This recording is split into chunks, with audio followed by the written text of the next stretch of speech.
So, how is everything going with you all? Huh?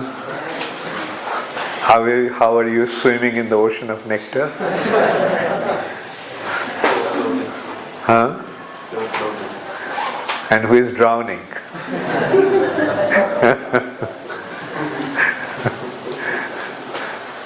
Very good. So, we had done the preface and introduction, and now we are beginning the Nectar of Devotion from the first chapter. Today we will cover the entire first chapter and just a part of second chapter, which I did not inform you yesterday because I was not sure about that, so I thought you just study the first chapter. And up to which page number I asked you to study? 10. But the chapter goes on till 17. 17 or 18. Anyway, whatever it is. I asked you to study for up to 10th page because we will cover only up to that much of the first chapter. The rest of it will not be relevant to your Bhakti Shastri course, that's why. But anyway, in course of our discussion, we will clarify that. So, the characteristic of pure devotional service is the title of this chapter. Now, how many of you remember the definition of pure devotional service? How many of you know? Please raise your hands. Okay. I can see that some are so busy with their books that can't raise their hands. Okay. So the definition of pure devotional service, did we cover it earlier? Yes, we did. On the first, in the preface only, we covered that. Atul Krishna Prabhu, did we cover that on the preface? Definition we did yesterday. Definition we did yesterday. Okay. Yeah. So definition of pure devotional service, how many hands? Yeah. Maybe you can tell us. What's the definition of pure devotional service? Is always engaging in Krishna's service favorably and constantly. Yes. Very good. Without fruitive activities or philosophy, jnana. Right, very good, yeah, very right. So we covered that yesterday. So there is a specific verse, shloka on that, about that, the definition. How many of you know that shloka? Okay, you can tell us.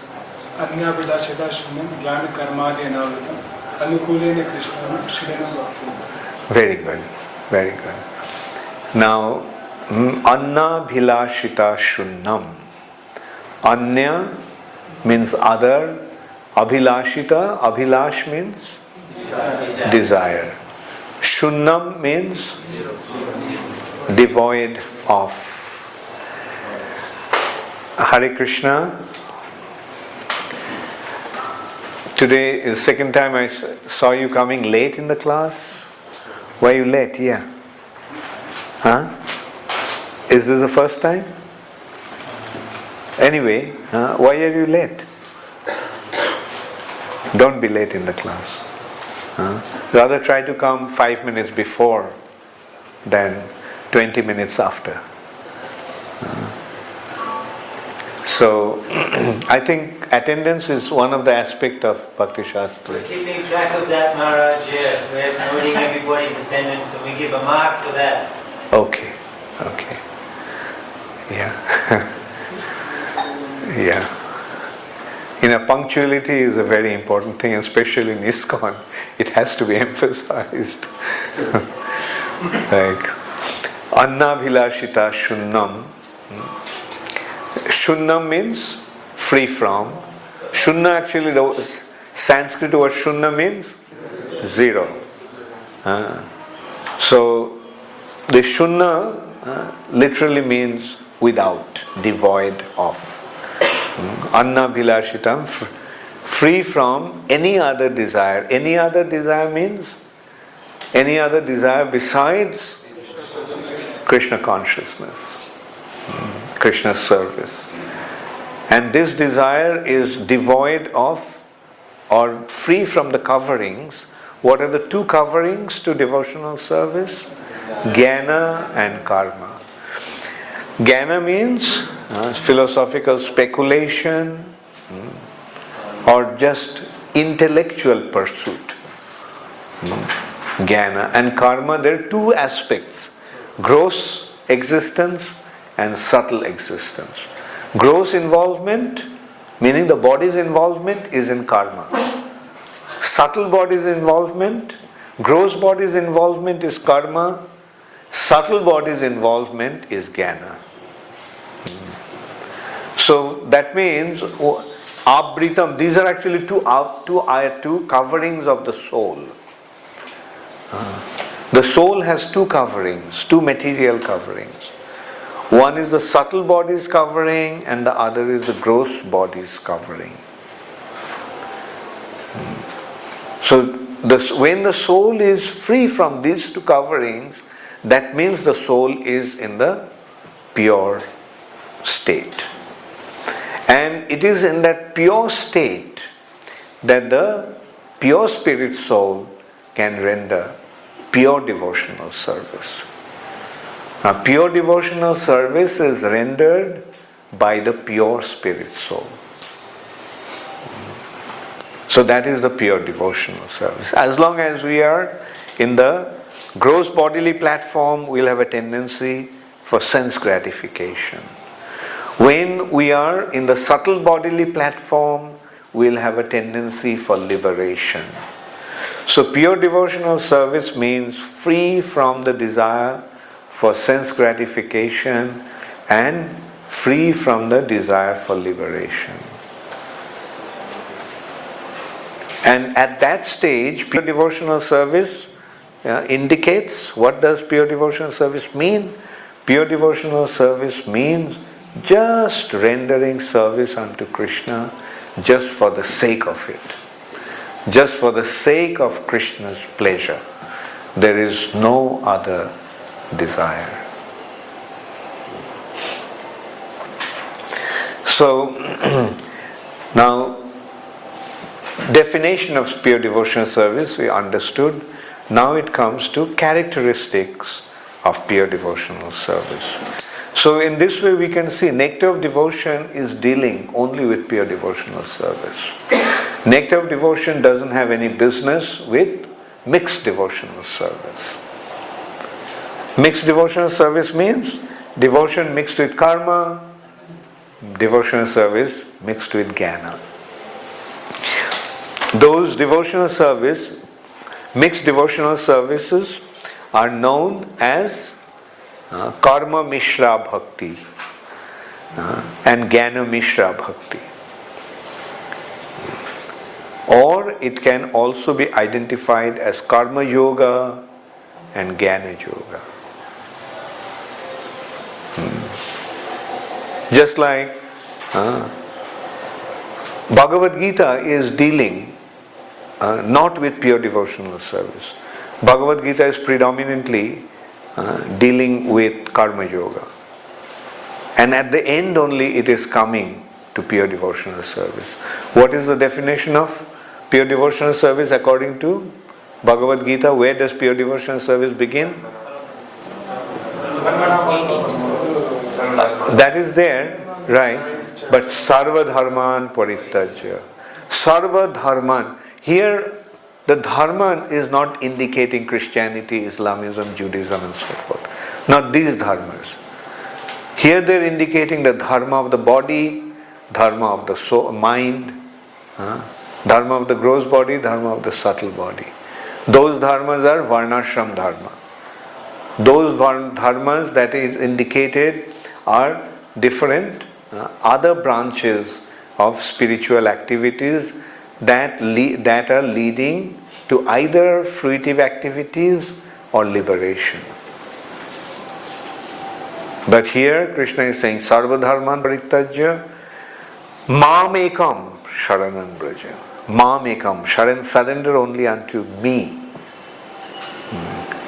That mam ekam is actually indicating the beginning of pure devotional service. Only Krishna, nobody else, no one else, nothing else. Only Krishna's pleasure. Surrender unto Krishna. That's the beginning. But Srimad Bhagavatam is dealing with pure devotional service. So where Bhagavad Gita ends, Srimad Bhagavatam begins.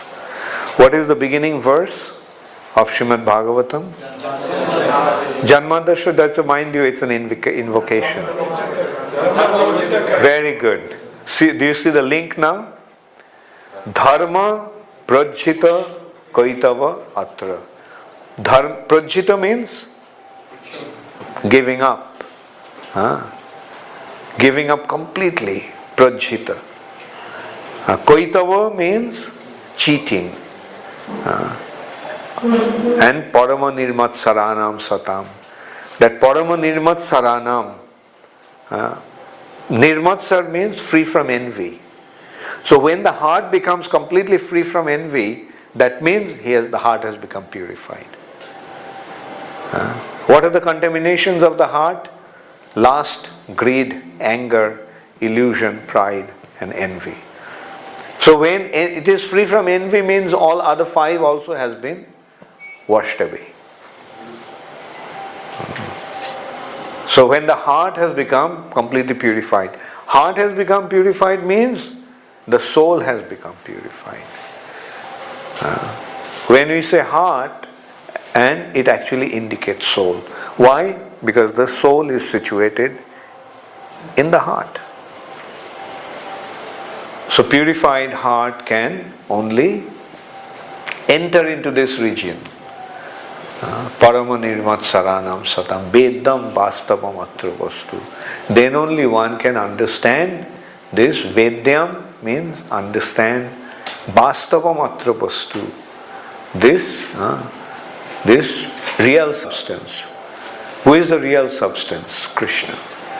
One can understand Krishna properly only when one's heart has become completely purified. So, did you all study this chapter carefully up to page 10? Yeah? Very good. So I'll just briefly discuss what is the beginning. At the beginning is what this chapter is describing. Kapil Dev's instruction. And what is Kapil Dev saying? Kapil Dev telling his mother that he is actually defining pure devotional service. What is pure devotional service? Pure devotional service is free from any desire for liberation. Even if the liberation is offered, a devotee doesn't want to take that. Diyamanam nagrinhanti bina mat sevanam jana. Diyamanam means if offered. Even if liberation, well, how many types of liberations are there? Very good, 5 types of liberation. Although in this chapter it hasn't been discussed, but out of these 5, how many are positive and how many are negative? 4 are positive liberation. And 1 is negative. A devotee will never want that liberation. Which one is that? Sajujya Mukti, merging in the bodily effulgence of the Lord. Brahmajyoti, Brahma Sajujya. There are 2 types of Sajujyas actually, Brahma Sajujya and Paramatma Sajujya. And Paramatma Sajujya is even worse than Brahma Sajujya. So, devotee, so what to speak of Sajujya Mukti? But there are 4 types of positive liberation, Vaikuntha liberation. These 4 types of liberation elevates one to Vaikuntha. Those are sarupya, have the similar feature as that of the Lord. Samipya, to be close to the Lord. Salakya, to be in the same planet with the Lord. And Shashti, having the same opulence as the Lord. Now there is nothing wrong in those. As a matter of fact, it's important to note here, the other four sampradayas actually are aspiring for these four types of liberation. It's only the Gaudiya Vaishnavism, Chaitanya Mahaprabhu's line, that rejects that. Achieving Vrindavan is not considered to be one of those. No. Because in Vrindavan is these four liberations are Vaikuntha liberations. But Vrindavan is beyond that. And one can enter into Vrindavan only when one is completely free from even the desire for liberation. As long as one has desire for liberation, like Sarupya, Samipya, Salakya and Shashti, he won't be able to go to Vrindavan. He'll get stuck in Vaikuntha. Yes? In those we are singing that before stages are there wanting service either in Golok or to get the residence in Vrindavan. Yeah. So that is No, you are not. You are asking Sakhir Anugata Kare. Just make me a follower of the Sakhis. Radha Krishna Seva Pavo. Asking for not for liberation, asking for service. Liberation has certain selfish motivation. Like I will become liberated. But a pure devotion is wherever you want me to go, I'll go there. If you want me to go to hell, I'll go to hell. Even in hell, if there is service to be rendered, I'll go to hell. So that attitude is synonymous to pure devotional service.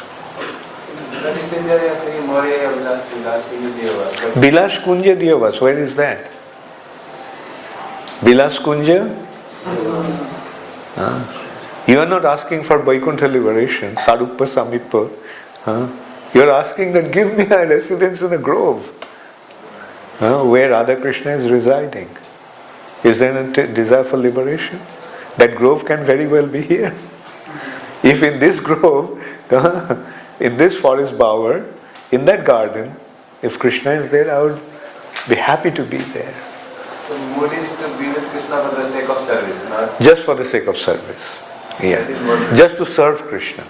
Because Krishna is there in the grove, let me reside in that grove.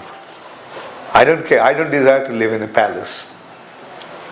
What to speak of Vaikuntha? I don't even want to live in a palace.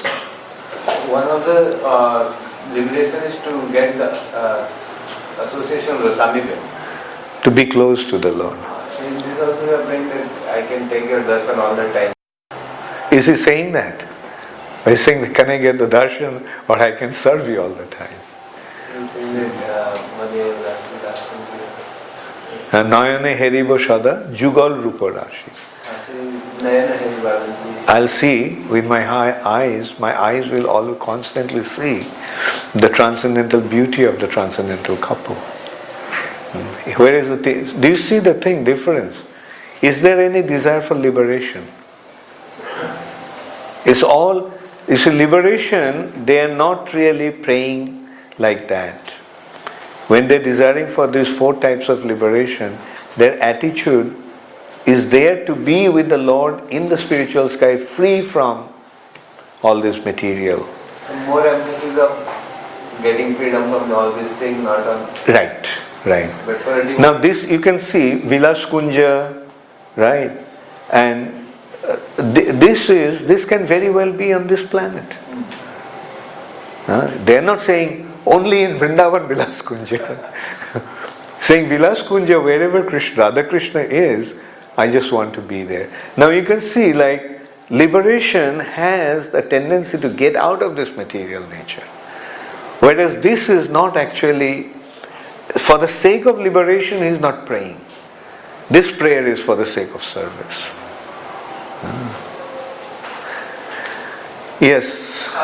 In Shishastakam, Ayinanda Tanun Kirtinkaram, Krishna says, please pick me up, Chaitanya Mahaprabhu, please pick me up from this ocean of birth and death. Yeah. And place me as one of the atoms at your lotus feet. Right. So I always wonder, sounds to me definitely like a prayer for liberation.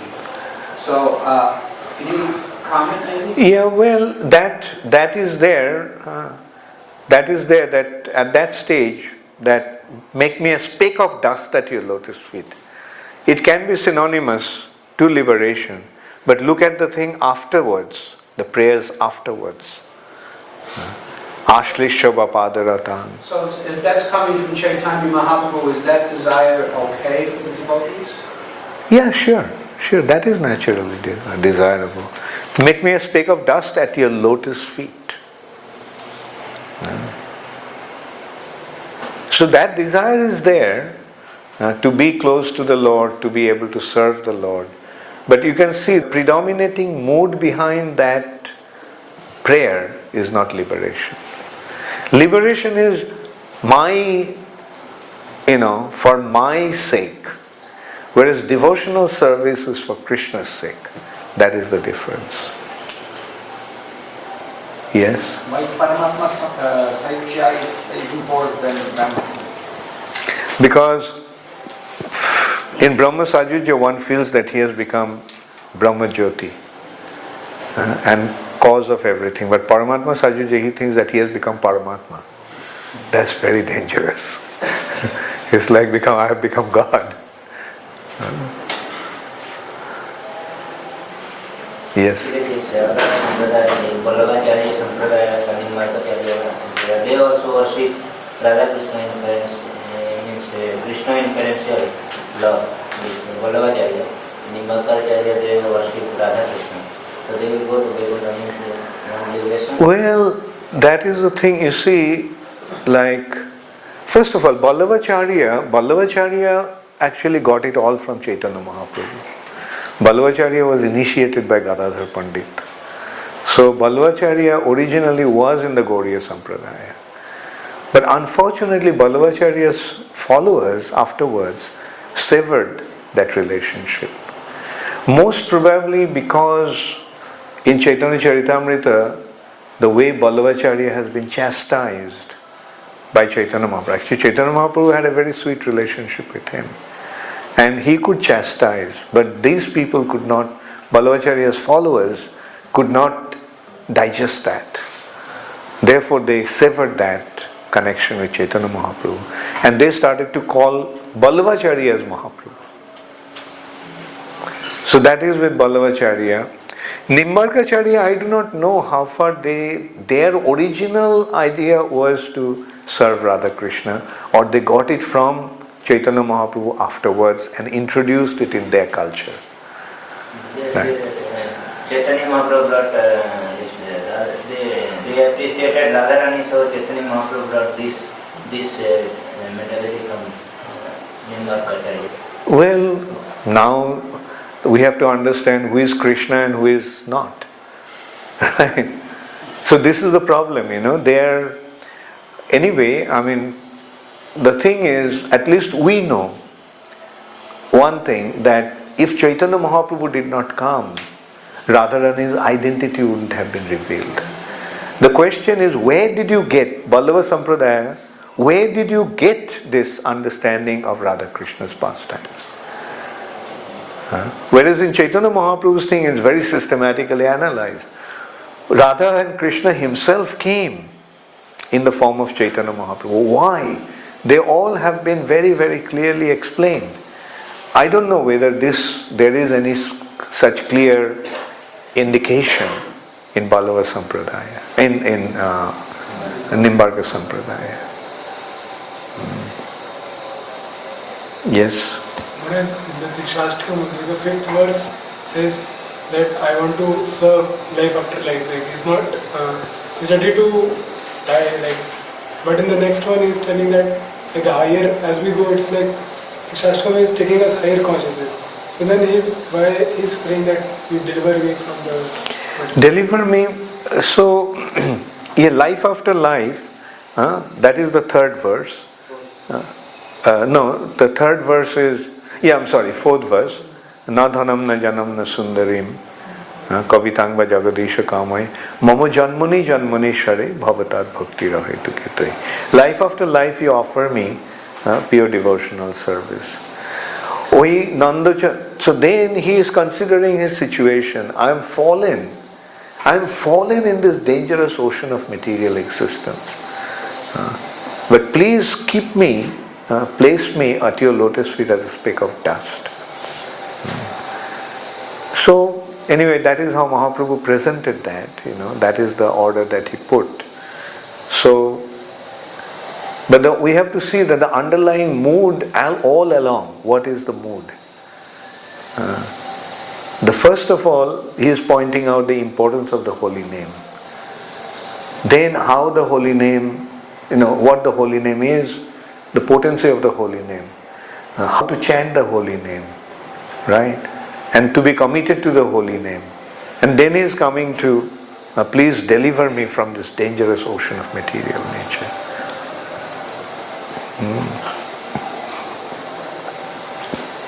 Often I find myself when I'm praying to deities like, oh Krishna, help me to relieve from last anger or to conquer my mind, but maybe it's better just, oh Krishna, let I serve you. It is like what it is maybe wrong to pray like this, or I should just pray Krishna. You see, at an initial stage you may desire for liberation. That is all right. Prabhupada said also that is good to desire for liberation. But point is, don't get stuck in liberation. Right? Go beyond. And that beyond is unconditional devotional service. Unconditional means like, it's not, liberation is, I want to be liberated. But unconditional devotional service is, even if I have to, what to speak of here, even if I have to go to hell, I am prepared to go to hell. And that is unconditional. I don't care what happens to me. I simply care what will please you. Yes? Does it come automatically with level of advancement? Yes. Like at the initial stage, we may desire for liberation. Because when one is a neophyte devotee, when one is new, then he may desire, I don't want to be suffering life after life. I want to be free from this cycle of birth and death. But then when he becomes advanced, then his attitude will naturally change. Yes, yes, Jivananda Prabhu. If one gets liberated to the Vaikuntha planet, can he advance onto Goloka Vrindavan? No. I mean, it has been very clearly indicated in Brihad Bhagavatamrita, second part, that from Vaikuntha you cannot go to Vrindavan. From Vaikuntha you can go to Ayodhya, you can go all the way up to Dwarka, as the Gop Kumar did. But from Dwarka he had to come back to the earthly Vrindavan and perform Sankirtan, and then he was eligible to enter into Vrindavan, indicating that ultimately like to go, we cannot go to Vrindavan from Vaikuntha. Hare Krishna. Yes? No, beyond that. Maharaj was saying that the beginning of... Can you stand up please? I can't see you. The beginning of pure devotional service in the Bhagavad Gita begins with Sarvadharma Paritagya. I was thinking of the verse... It's leading to pure devotional service. There is other verses like in chapter 12 where just engage your mind in thinking of me and just fix your mind upon me and engage all your intelligence in me, which also seem to indicate pure devotional service. Yeah, it is. Significance for that 1860. It is pure devotional service, but it's more. It is devotional service, but it has a tinge of karma. Because you see, Arjun is being instructed on the basis of Varnashram. Krishna ultimately is telling Arjun that Varnashram, you are a Kshatriya, therefore you have to fight. Right?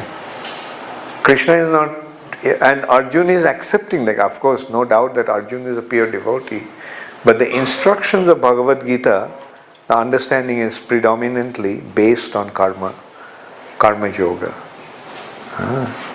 Therefore, we see that when Chaitanya Mahaprabhu was discussing with Ramananda Roy, like when he came to karma mishra, karma tyag, that is, he quoted the verse Sarva Dharman Parityajya, but Chaitanya Mahaprabhu rejected that. Then he quoted Jnana Mishra Bhakti, and he quoted that verse Brahma Bhuta Prasannatma na sochati na kankshati sama sarveshu bhuteshu mad bhakting lavate param. Chaitanya Mahaprabhu rejected that. It's only when it came to that point, Jnane prayasam udapasya namanta eva, that giving up the desire for jnana and rendering devotional service unconditionally under the direction of the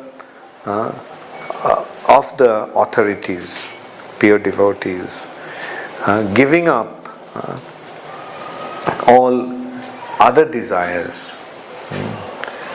Jivanti sanmukharitang bhavadiya vartang tanubang manobhi, with body, mind and words. Then that stage is the stage of pure devotional service. So Chaitanya Mahaprabhu accepted that. So this way we can see that Bhagavad Gita is leading us to the pure devotional service, but Bhagavad Gita is not elaborately explaining the process of pure devotional service. Therefore Prabhupada said Bhagavad Gita is the beginning study, beginning stage. Then Srimad Bhagavatam is the graduation. Right, thank you. Yes? Maharaj, Srila Prabhupada in the 4th chapter, Prabhupada writes, some of the liberated persons who have achieved these 4 stages of liberation may also develop affection for Krishna and be promoted to Goloka Vrindavan. Prabhupada mentions in the 4th chapter. Yeah. They may have achieved, but then they will, after that, they will come to pure devotion. Like after that, they will come to Srila Prabhupada's lotus feet and be elevated to Vrindavan. On their Vaikuntha platform, they cannot go to Vrindavan. Just from Vaikuntha, they cannot. They may go to, provided they come across a pure devotee and practice the process. Prabhupada mentioned that if they develop affection for Krishna. That means what? The affection for Krishna means rag. And that is Raganuga, leading to Raganuga Bhakti. Vaikuntha, actually, Vaidhi Bhakti leads to Vaikuntha. Right? And just Vaidhi Bhakti alone cannot lead to Vrindavan. But of course, then there is another consideration. Vaidhi Bhakti to Chaitanya Mahaprabhu will lead to Vrindavan. But Vaidhi Bhakti to Krishna will lead to Vaikuntha. So it has to be from that platform, that 4 kinds of liberation must then have the good fortune of coming across the Sankirtan movement. Be engaged in Sankirtan, and that's how. This has been explained in Chaitanya Charitamrita. That how, anyway, I'll just explain that point. The reason for Chaitanya Mahaprabhu's appearance is being explained in the 3rd chapter of Adi Leela, Chaitanya Charitamrita. He's saying, Jathishti Bihari Krishna, that after performing his Vrindavan pastimes, Krishna considers that I have revealed my Vrindavan pastimes, but how anyone will ever enter into Vrindavan? Because then Krishna is explaining that generally everybody renders devotional service unto me through Vaidhi Bhakti. But practicing Vaidhi Bhakti, one will come to Vaikuntha. And from Vaikuntha, one cannot go to Vrindavan. Therefore, Krishna assumed the form of a devotee. Krishna appeared as a devotee.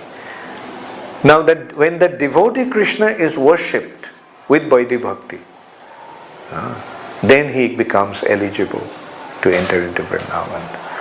And what is that devotee? What is that Vaidhi Bhakti to the devotee? Vaidhi Bhakti means devotional service rendered according to the scriptural injunctions.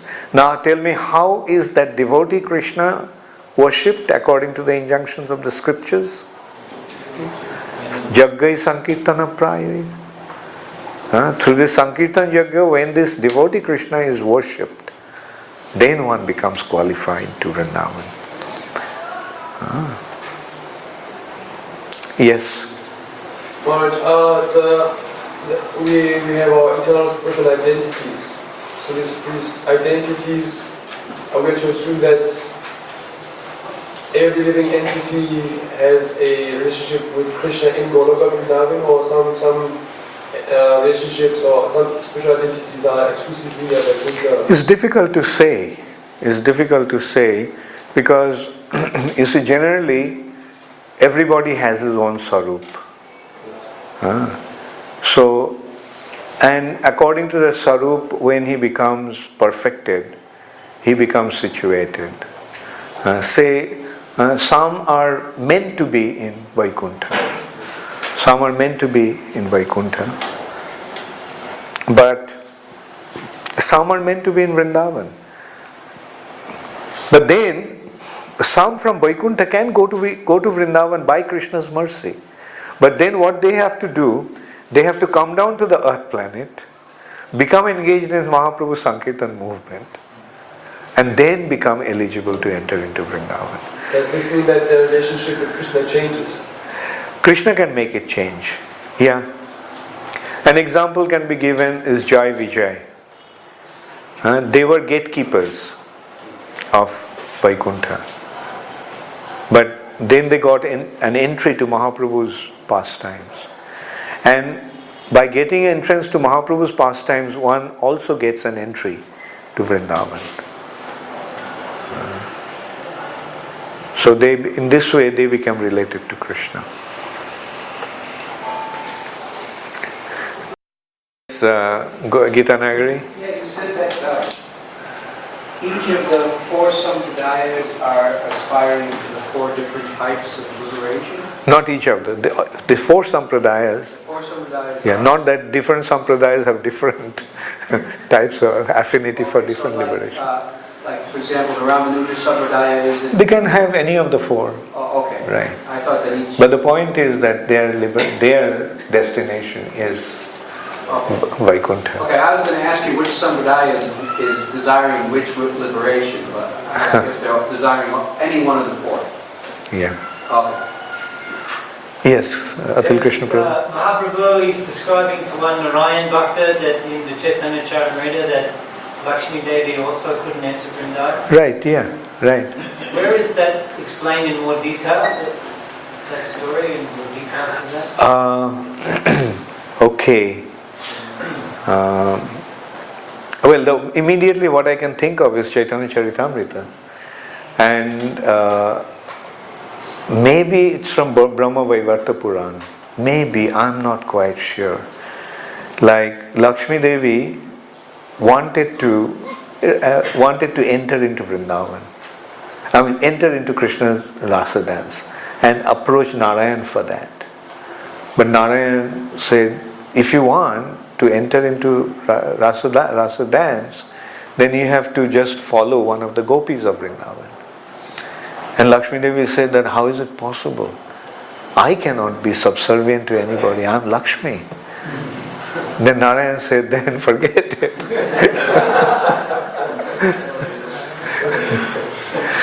So then Lakshmi Devi performed great austerity, and as a result of that, Krishna came to her and asked, what happened? Why are you performing such severe austerity? Then Lakshmi Devi said, why? that she wanted to enter into rasa dance. Witness the rasa dance. So then Krishna actually placed her in his chest. And that is the Srivatsya. And in that way, Lakshmi Devi got an entrance to rasa dance. Yes? It's the verse Anya Vinashta Shunyam. It's talking about vijnana and basically like in terms of liberation, like free from knowledge leading to liberation. So is that referring to just the monistic liberation, or is it referring to all the other four kinds of liberation? Is it saying that we're free from all five? The word liberation actually means freedom. Right? The freedom from material bondage. Right? So you become free. But then your sarup, in a way you can consider that the sarup is rewarded by the Lord, awarded by the Lord. The devotee doesn't pray that give me sarupya or give me shashti. He is not asking for specific liberation. But the Lord is offering, okay, come. Say for example, Dhruva Maharaj. He was not saying, give me this liberation or that liberation. But the chariot came from Vaikuntha to take him. So when he was taken to Vaikuntha, then, whatever his sarup is will be revealed. And the devotee doesn't ask specifically for specific types of liberation. But the desire for liberation is there. That is, I want to go to Vaikuntha and serve the Lord eternally.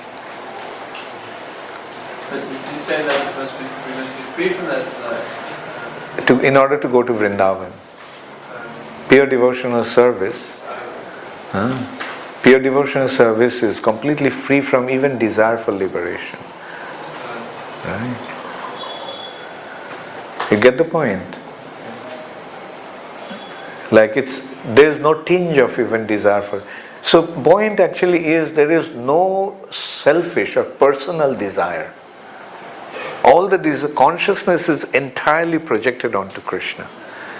And one is completely absorbed in considering Krishna's need, Krishna's necessity, Krishna's pleasure.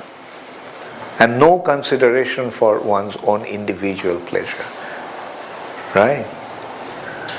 And if there's a tinge of desire for liberation, you'll enter Vaikuntha. Well, the thing is that if you are practicing, it will also depend what the parampara is. Like you are in a specific parampara, right? That is Gauriya Vaishnava parampara. And in this parampara, the parampara is actually saying, na dhanam na janam na sundarim. The parampara is saying, ashli shobha padaratam. So that mood you will automatically develop as you are following the process. That mood, the parampara will set the mood. The disciplic succession is setting the mood. And the disciplic succession will lead you there. Like even if you go to Vaikuntha, you will not be satisfied. You'll say, well, in Vaikuntha there is no ISKCON. So I don't want to be here. Where is ISKCON? Or you'll try to make an ISKCON in Vaikuntha. Then Chaitanya Mahaprabhu will say, well done. Come to Navadvip.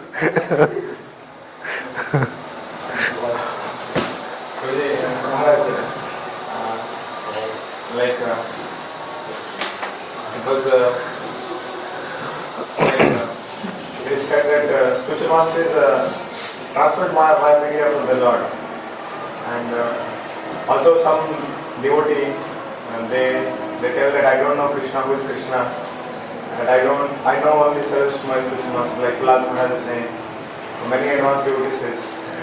So like the object of service is ultimately Krishna, and the spiritual master is via media, or like, so how the relationship with the spiritual master and the Lord grows? See, the disciple is developing certain attitude towards the spiritual master, as you mentioned. But the spiritual master is acting in a certain way. that will guide the disciple to develop his relationship with Krishna. Because he's the via medium. Like say for example, you want to buy a product of Sony. Now you don't know Sony, but you know the shopkeeper, right? Who is an agent of Sony. So you go to the shopkeeper and tell him that, look, this is what I want. Now you are dealing only with the shopkeeper, but what does the shopkeeper deliver you? He delivers you the product. So the specific guru in the sampradaya, the disciple may approach him with certain attitude, but his business is to deliver the goods. And what is the goods? What is the sampradaya is carrying? Right? Okay, I'll give a little break now. Okay. Sometimes there is a direct attraction for Krishna, sometimes like those spiritual master. That's a neophyte attraction. Direct attraction, you consider what is the, do you know the definition of neophyte devotee? Definition of neophyte devotee is Ishvare tad adhineshu balisheshu dvisatsucha premo maitri kripa upekha jakarat. I'm sorry. Ishvare tad adhine, no, I'm sorry. Archayam eva harai pujanja shraddhaye hate natad bhakti shuchaneshu shabhakta prakrita smita. He's worshipping Archayam Hari. He's worshipping Hari. Pujanja shraddhaye hate. With great faith and devotion. But do not recognize, natad bhakti shuchaneshu. Do not recognize his, does not recognize his devotees. Krishna's devotees. He is considered to be a neophyte. Prakrita smitaha. But the second class is, he recognizes Krishna, he worships Krishna. And Ishwari, Tadadhineshu, he recognizes devotees, he recognizes the innocent ones, Balisheshu, Dvisatsucha, he recognizes also the offenders. And accordingly he has prema, love for Krishna, he has friendship to the devotees, he has compassion for the innocent, and he has disregard for the offenders. So he is a Madhyamadikara. I'm just making the final point. And who is a pure devotee, first class devotee? Sarva bhuteshu japashyat bhagavad bhavam atmana.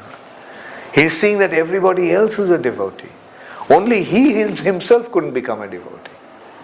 You see the difference? At first, he thought Krishna is God and he is the only devotee. And now he is thinking that everybody else is a devotee, only he himself couldn't become a devotee. So, the point is, when one is at a neophyte stage, he thinks that Krishna is God and he worships Krishna and doesn't recognize his devotees. But at the ultimate stage, he recognizes that everybody else has become a devotee, only he himself couldn't become a devotee. Not recognizes, he feels that way. Spontaneous devotion is there when we talk, when somebody has spontaneous attraction for the Lord. So if directly, how that thing is there? Suppose devotee like Shiramaya is there or Hanmangas, but then it's like, so how to explain that? You see, like it's ultimately it's a matter of how much we are recognizing Krishna, how much we are feeling the supreme aspect of the Supreme Personality of Godhead, and then accordingly we develop our attraction for Him. At first, because of our conditioning, we don't have any attraction for Krishna, because we have become conditioned by our senses, by our body. We cannot go beyond that. We are simply caught up with our senses and the objects of the senses and trying to exploit those objects of the senses. That is the material state of existence. Then we come across a devotee and get to know about the process of devotion. Intellectually we understand the importance of practicing the process, but our conditioning is not yet free. Then as we start practicing the process, we get to know Krishna more and more and more through Shravanam and Kirtanam. Right? Now as we develop our awareness of Krishna, accordingly we will become attracted to Krishna. So this attraction will lead to that spontaneous devotion. Initially it is devotional service in practice. But then comes the stage of spontaneous. Like you practiced and the practice leads you to the spontaneous state. Right? Like an example can be given, like say when you learn to ride a bicycle. That I don't know whether you experienced that. I had the experience. Like there used to be two other wheels on the side, right? And you are riding, you are not balancing. Like when you are going off balance, those wheels are actually giving you the support. And you're practicing, and then all of a sudden, you don't need those two wheels anymore. You are just riding on those, the rear wheel and the front wheel. Right? So, devotional service will lead to that. Practicing the devotional service will eventually make us balance on our own by developing our attraction for Krishna. That will be the spontaneous stage of devotional service. But then that will lead to the prema bhakti or loving devotional service. Spiritual master aspect is still there, The spiritual master is the one who is helping you to ride the bicycle. He is teaching you, he is helping you to sit on the bicycle. He is holding it and carrying you on the bicycle at first and telling you how to paddle the cycle, right? And then he is letting you go. And sometimes you fall. Then he comes and picks you up. Don't lose heart. Carry on. So that is the spiritual master. He is teaching you how to become a devotee.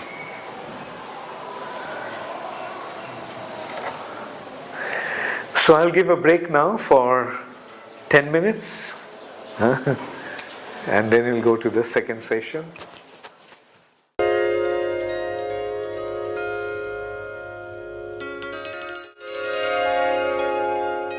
I saw quite a few hands were still up. Okay, so you read them, so I'll just go point by point. Now, how many types of liberations are there?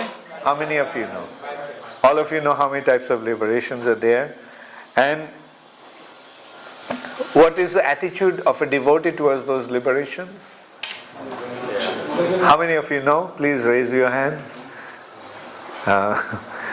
Okay, what's the attitude of a devotee towards the... He does not seek any of those. Yeah, even if it is offered to him, he doesn't want to take it. If those liberation, if that state was devoid of devotional service. Diyamanang na grinhanti bina matsevananjana. If it is with devotional service, then he will take it. But otherwise, he won't take it. Now, do you remember the states? There are 6 characteristics of pure devotional service. What happens when one takes to pure devotional service? There are 6 natural consequences. So all of you know that. Is there anyone who do not know that? Okay. So maybe you can tell me what's the first one? All the miseries are relief from all kinds of material distress. Okay. Beginning of all auspiciousness. Right. And the third one? One is situated in transcendental level. Yeah. Transcendental, he experiences transcendental pleasure. Right. And the fourth? It's rarely achieved. Very good. Pure devotional service is very rare. Fifth? It minimizes the importance of liberation. Yeah, very good. That means a devotee doesn't even care for liberation. And the sixth? Yeah, it attracts Krishna. Now, at the beginning of the class, I was mentioning that today we are going to cover, in this section, in Bhakti Shastri course, we'll cover only first two. You know why the first two? Because those, yes. Why those first? In sadhana bhakti, Very good. In the stage of sadhana bhakti, these two are experienced. In bhava bhakti, the next two are experienced. And in prema bhakti, the final two, or all six are experienced. Yes? I've got a question in regards to answering our assignments, Maharaj, that the Sanskrit terms we have to, because they're not really mentioned in this book. Which one? If I can respond to that, Maharaj. Yeah. And those terms are given in the student handbook. Okay. So, relief from material distress. So, did everybody understand how devotional service relieves one from all material distress? Did everybody understand? What I actually mean, what Prabhupada wrote, did you read carefully? Very good. Then, how many types of sinful reactions are there? Initially there are 2 types, and then they are further classified into 4. What are those 2 types? Mature and unmature. Mature sinful reactions and immature sinful reactions. And then there are 4 types. What are those 4 types? Kutang, Bijang, Phalan, Mukham, 3, and then Aprarabdha.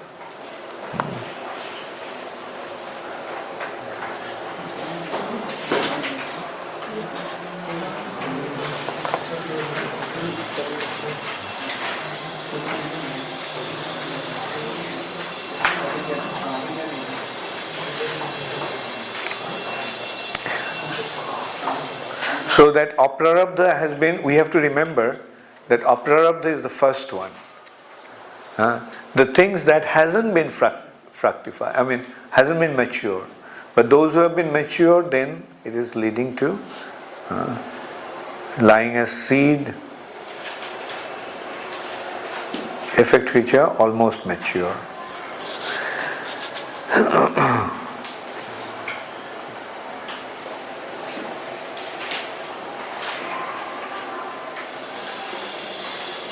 No, I made a mistake here. I'm sorry. Like the 4th one is actually prarabdha. 4th one is not aprarabdha, but prarabdha. Yeah, 4th is prarabdha.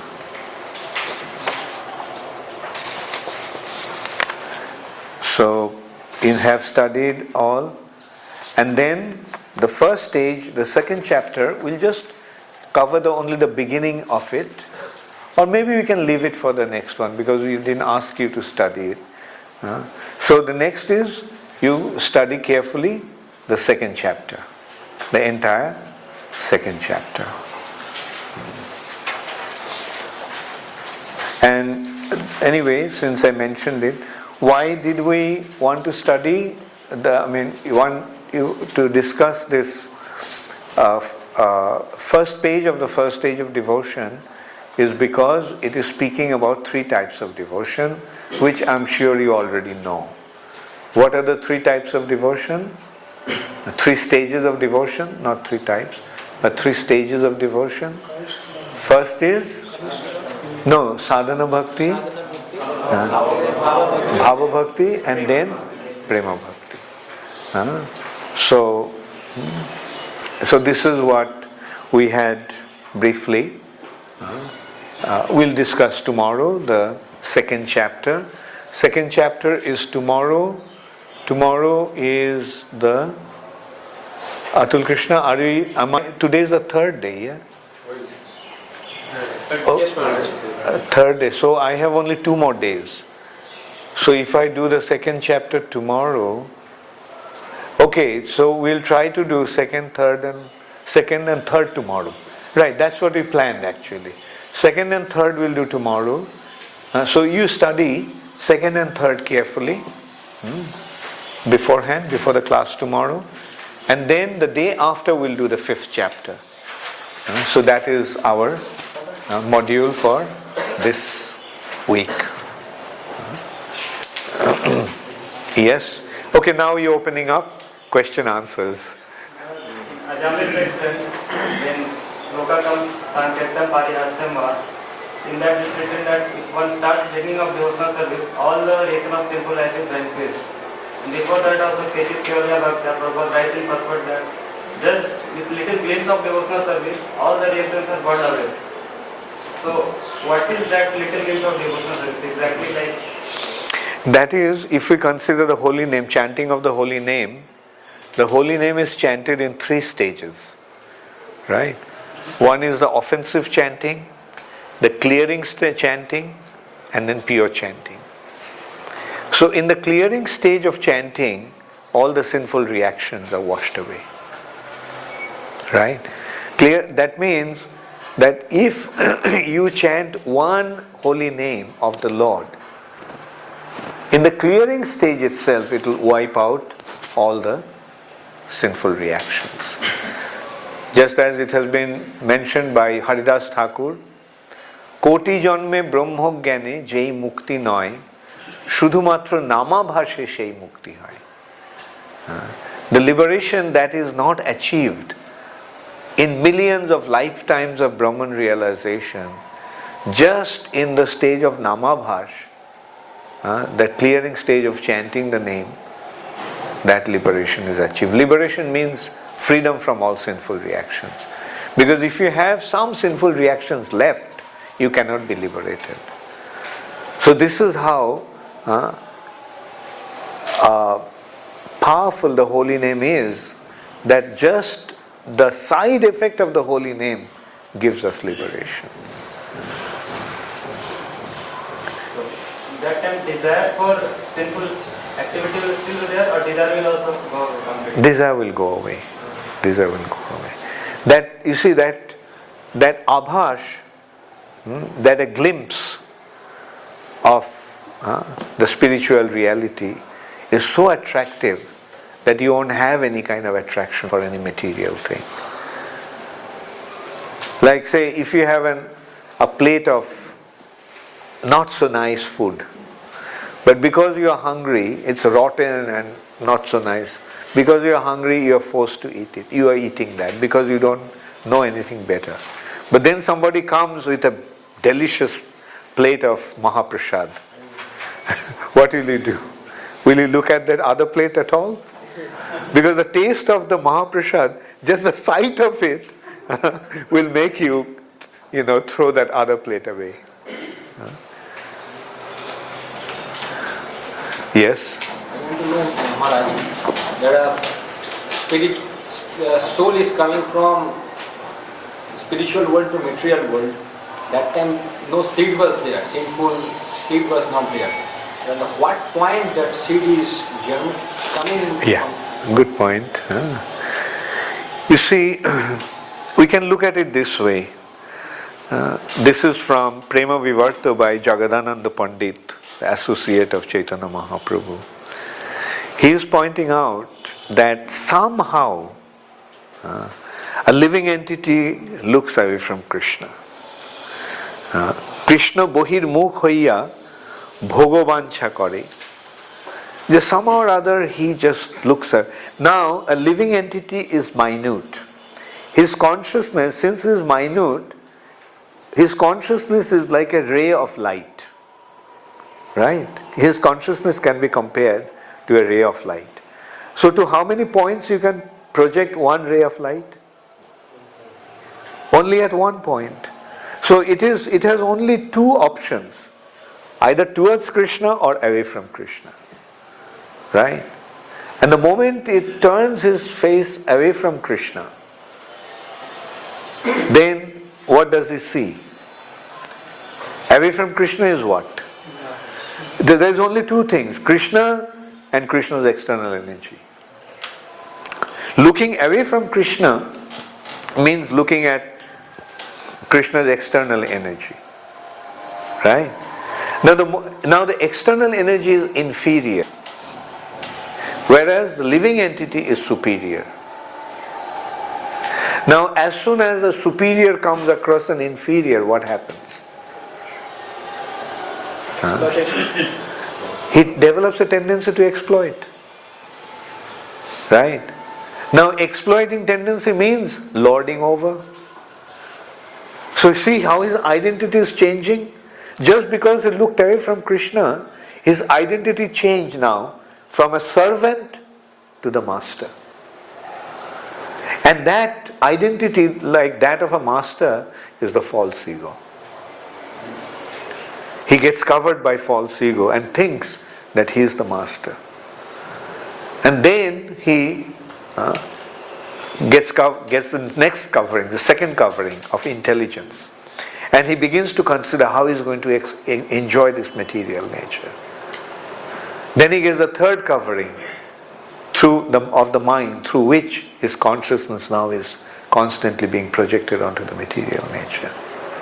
So in this way, with false ego, intelligence and mind, he gets his subtle body through these three coverings.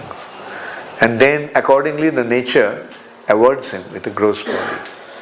So this is how a living entity gets entangled in the material nature. So as you are asking, where is the seed? The seed is just on turning away from Krishna. Right? Turning his face away from Krishna. The Sanskrit word, or even is used in Bengali also. Bohir mukh means what? Bohi means outside, mukh means face. When the face is looking away, all the trouble actually began. Now the question is, how to counter that?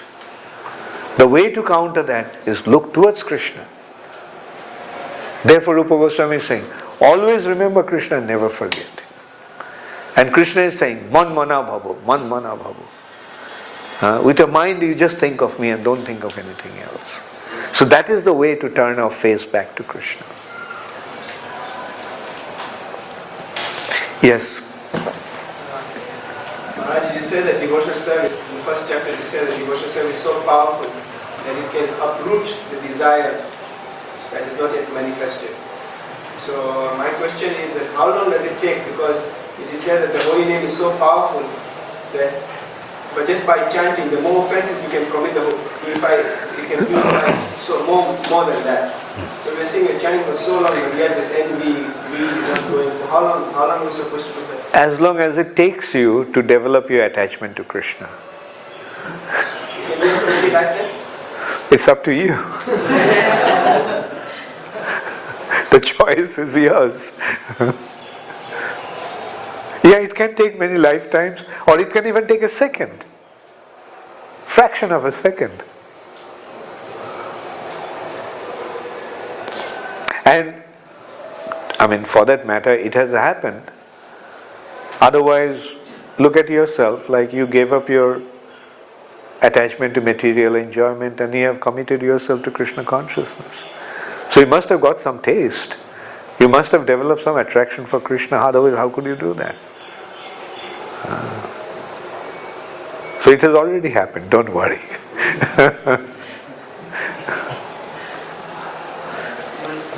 One question that is phrased in two ways is how can one, what is the best method for relieving oneself from envy, or is there the actual opposite of envy?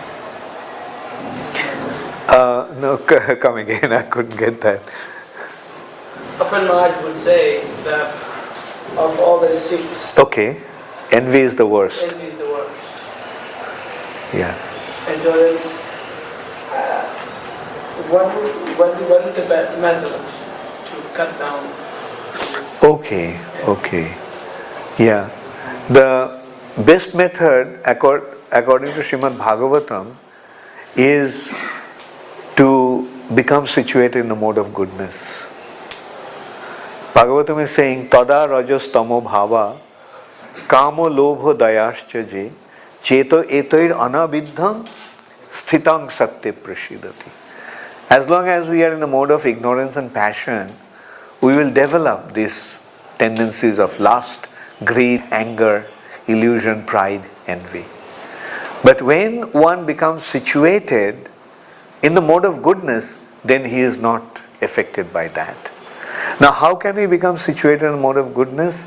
Through Krishna consciousness. Krishna consciousness will not only situate us in the mode of goodness, it will take us to the transcendental goodness, pure goodness. So then even in practice, Krishna consciousness, one may develop little envy for devotees. That will come and go. That will go away. Because, although you're... Okay, let's put it this way. Were you more envious before? Or you have become more envious now? Well, before, I may not even see it as envy, but just now it is. Because before you were so much in ignorance that you didn't even know what envy was. Right? But now at least you have become aware of it. Right? So is it getting better? Because I'm trying. That you are trying, isn't that a very good symptom? Very good indication. So, the practice will make you perfect. So just stay on, carry on. It'll happen. Heart will become pure. Cheto etoir anabidham. Evam prasanna manaso bhaktijo. Bhagavad bhakti yogata. Viddate hridaya granthi chiddante sarva samsaya. It will happen. All the knots in the hearts will be cut asunder. Yes. No, you. Yeah. But if a soul really surrenders to Krishna consciousness and after a period of time is sincerely practicing Krishna consciousness, gets initiated, and if unfortunately then he goes again back to Maya and again starts doing sinful activities, then what will be his situation now? He'll suffer for a while and then come back again. Then what about his sins committed after surrendering? Again he's committing sin. Yeah. Well, once he begins, then be washed away again. But the better not to go away from Krishna consciousness. Why take a chance? He'll come back, but when? That's the question. Whether it'll be in this lifetime or another 25,000 lifetimes.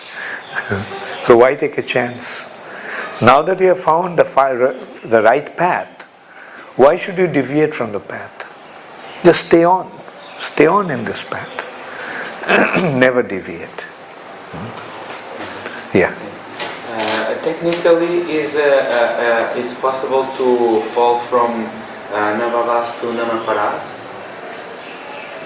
Technically, is it possible to? It happens to come to be in Namavas and then go again to Namaparas. It can. You see, at a neophyte stage, at an unsteady stage, that is anishtita bhakti, the stage of unsteady devotion, it fluctuates. Sometimes he is here, sometimes he is there, like that. Unsteady means he hasn't become fixed. But when one is fixed up, then the chances for his falling down is very little. And the more he advances, the chances become more and more reduced. But then when he achieves the prema stage, from that stage one cannot fall down. One runs the risk of falling down even from the platform of bhava. Like Prabhupada is pointing out, Bharat Maharaj was in the platform of bhava stage. But from that stage he fell down. But of course we have to understand that was Krishna's divine arrangement to kind of make him into a pure devotee. Just by giving him one birth of a deer, all his Karmic reactions are washed out. Yes. Maharaj, if someone is suffering due to bad health or he gets a bad accident, is it because of sinful reaction this lifetime or last lifetime? It will be difficult to say. You see, it's a reaction, but when that reaction, from which action that reaction is generated, is very difficult to identify. It can be from this lifetime or can be from zillions of lifetimes before.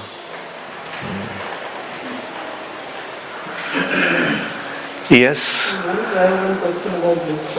4 kinds of effects due to sinful activities. Yeah. It's not very clear to me, especially the one when they say which is already mature. Because what is the thing is, those which are almost mature is something which we are already undergoing. So when they say already mature, does it mean they have already passed those effects, or not very clear? Yeah, that is, previous to that we discussed that there are 2 types of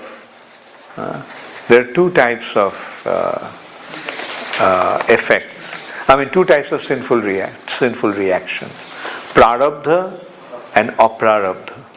Prarabdha is which has become mature, just about to develop the result. And aprarabdha is that which is totally immature.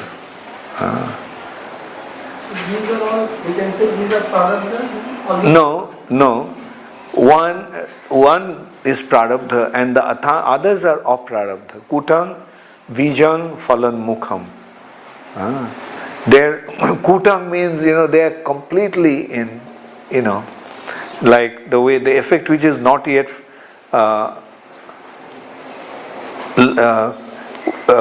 Kutang is you see, like it is practically covered. You can't really identify it. Then it has become like a seed. And then the seed has sprouted into a seedling. And then it is just about to fructify. You get it? Fructification is the last. Fructification is the last. And then what do you mean already mature? Is it something similar to fructification? The effect which is almost mature, yeah. Already mature also is there. If it is already mature and almost mature. Yeah, so the already mature will be the stage before that. I mean, after that. Like, which is almost mature and already, like almost mature. And already mature means it is mature. So we will be undergoing those. Right, yeah. And now one more in relation to this is, when a person takes initiation from a spiritual master, which of these he still continues to bear and which ones does the spiritual master take unto him, and are there any which are held in abeyance also? Or? No, say it again, I couldn't get that. Out of these 4, when a person takes initiation, which are the ones which are transferred to the spiritual master and which are the ones which still remain to him? Good question. That transfer will depend upon the surrender. To the extent you surrender, to that extent you'll be free from your sinful reactions. This Kutang is the propensity for desire, sense gratification desire, sinful desire. Not propensity. Kutang is very dormant, in a dormant stage, complete dormant stage. Like there are so many sinful reactions. Like you can consider it's something like, there's a water and the bubbles are coming out, right? At the beginning, there is one layer where there is no bubble at all. Then there is a tiny little minute bubble comes up, right, at the base. And then it is rising up. As it's rising up, it's going bigger. And then finally it comes to the surface, pop, right? Or a tree, like the tree is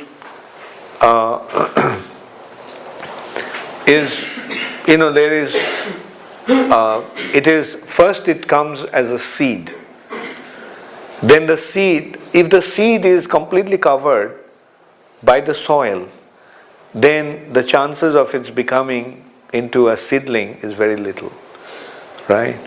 Now, there is some cultivation, and as a result of that, the seed comes onto the upper region of the soil. And then it gets water. Then getting the water, the seed becomes a seedling, right? And when it becomes a seedling, it pops out of the surface. And then it grows. And then it bears fruits. So, prarabdha is that fruition stage of the sinful reaction. Maharaj, previously I had heard that this verse, Anya Abhilashita Shunya. So here, Abhilasha is not being told because pure devotee may ask something for his protection. So is it correct? Please, can you comment on this? No, a pure devotee will not even ask for his protection as such. Right? Like, that is the meaning of Annabhilashita Shunnam. And even if he asks for protection, then he won't ask for protection for himself, but he'll ask for protection so that he can execute the devotional service properly. So all his desires will be centered around his devotional service. That is the meaning of the word Annabhilashita Shunnam. Yes? Right here it says that even if he is born in the family of dog eaters, one who is performing the ninefold devotional service, even if he is born in a family of dog eaters. So the first part of the question is, if somebody is performing devotional service, why would be he born in a family of dog eaters? No, he may be born for whatever reason. But the point actually here is that the dog eater is the lowest kind of mankind, lowest class of mankind. So even it's figurative or it's literal. Literal. The Chandal, you see, human society has been classified. Topmost is Brahmana, right? And there are other levels. The lowest level of mankind is a Chandal. So the point is that even a Chandal gets an opportunity to practice this ninefold devotional service, he becomes superior to a Brahmana. So that is the point. Like point is, devotional service is so powerful that even the lowest kind of man, which means he is a very, very sinful person, even a most sinful person can become free from all his sinful reactions. Yes, Gita Nagari. In Shastra it says that when a person begins to practice devotional service very seriously, sometimes Krishna takes everything away from him and does many things that are not so nice, so that he will surrender more. So how do we know when Krishna is doing something to us, or when we're just suffering because we've been sinful dogs in the past? Yeah, only when we become free from our false ego, we'll be able to. Because as long as we have our false ego, we are not going to recognize that whatever is happening to us is due to Krishna. For example, like Prakrite Kriyamanani Gunai Karmani Sarvasa. Everything is happening by guna and karma. Who made this arrangement of guna karma? Krishna. But ahankaro vimuratma. Being bewildered by his false ego, he is thinking that he is the doer. And when good things happen, he wants to take the credit, and when bad things happen, he blames Krishna. Right? But for a devotee, when he has become free from his false ego, he sees that everything is happening by the divine arrangement of Krishna in order to situate him properly in the pure devotional platform. So at that stage, his attitude is, If everything is taken away from me, is Krishna's mercy. Those attachments were causing me an impediment to my devotional service. What a relief. My wife is gone, my children rejected me, my friends have swindled me of my bank balance. So today I am standing here all by myself, without any possession, without any shelter. So what does it mean? Now I am being forced to completely surrender unto Krishna and depend upon Krishna. And does Krishna take care? Yes, Krishna will take care. So why should I worry? Hare Krishna, Hare Krishna. So he'll start chanting and dancing in ecstasy. Yes? I was here it's written in the first chapter. He is suffering in the present life the results of sinful activities from his past life. So my question is that what type of person is it that who is sinful but he is still getting a human life again? Is it a devotee who has committed sin or a non-devotee? Well, by the nature's arrangement, one gets the human form of life, and at that time only, he has the choice to whether to surrender to Krishna or continue on his own. Right? If he decides to continue on his own, then he is missing that opportunity.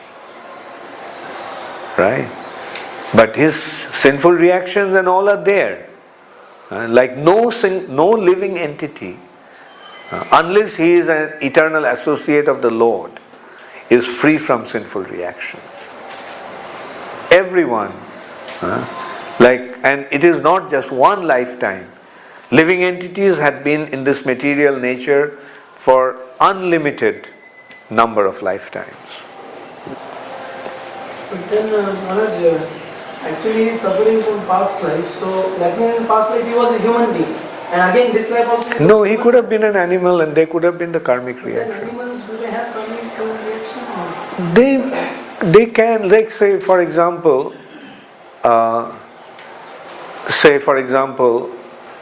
a man killed a cow. What is the understanding? In the next life the cow will get the human body. Right? So previous life he was a cow, and because he had been killed by a man, he got this human form of life.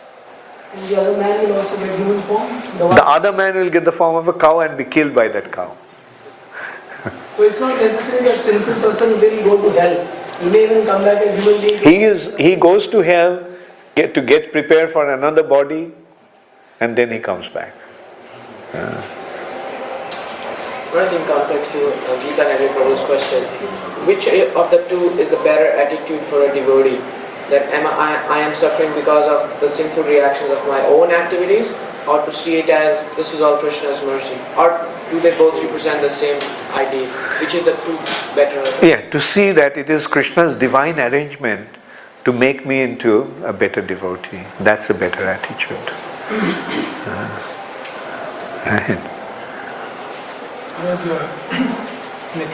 Initially, when you were telling that it's good to take to devotion service, like one can have the desire for liberation.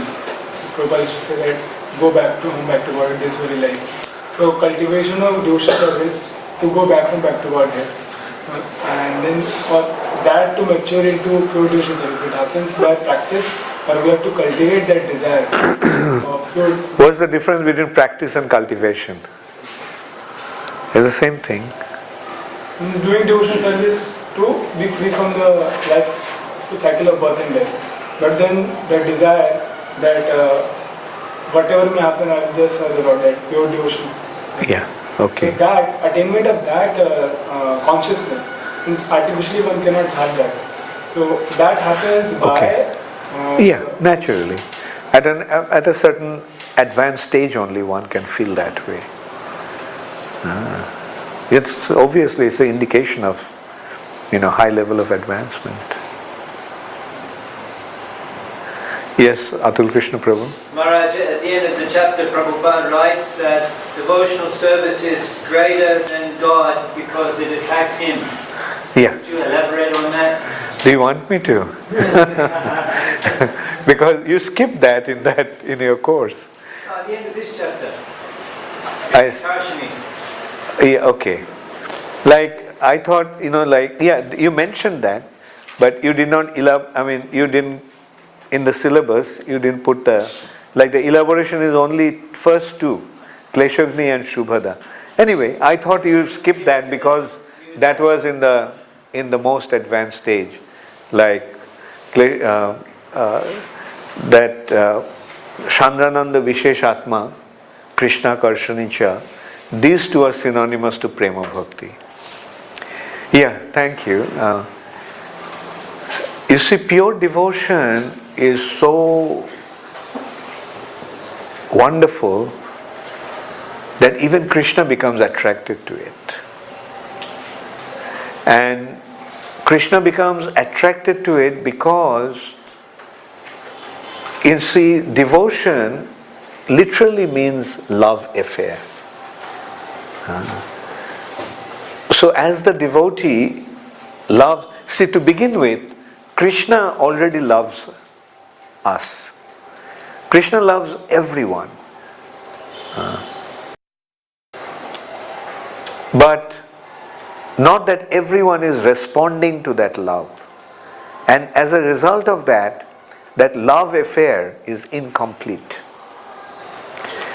It's something like, you see, a young boy is deeply in love with a young girl.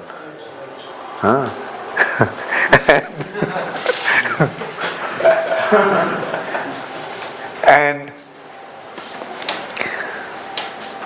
the girl doesn't care for him. How does he feel? Let us consider, this is the natural traits of love affair. When somebody doesn't respond to the love, the lover becomes heartbroken. But then one day, that girl sends a note, "I love you." How does the boy feel? Right? So similarly, Krishna loves us, but we don't love him. We don't respond to that love. So Krishna is feeling heartbroken. Krishna is sad. Krishna is feeling so bad. Now one day we respond to him just by saying, "Krishna, I love you." Then that loving relationship begins, and how does Krishna feel at that time? He feels ecstatic. Now what caused Krishna to become attracted? It is that love. And that is pure devotion. When you develop a pure devotion for Krishna, then Krishna becomes so happy that he just comes running to embrace us, embrace his devotee. So that's why this prem, you see, these are the two aspects of love, two natural developments of love. One aspect of love is it offers joy. Both lover and beloved become submerged in an ocean of joy due to that loving relationship. And this love attracts the other. So Krishna, who is all attractive, now becomes attracted to the devotee because of this love. And that's why the prem stage is Krishna Karshani. Thank you. Yeah, so we're so small compared to God. If you look at God's power, what He's doing and what we can do, we're so tiny compared to God. So how does our little bit of love attract God? Because He's so great. That's the thing about love. It works in an amazing way without any rhyme or reason. Don't we find a very big man fell in love with a very insignificant woman? Or don't you also find a princess fell in love with a pauper? Now, when they fall in love, do they reason? Do they care? Oh, I am a princess and he is a pauper? No. is love and works in such an amazing way that a princess becomes attracted to a pauper.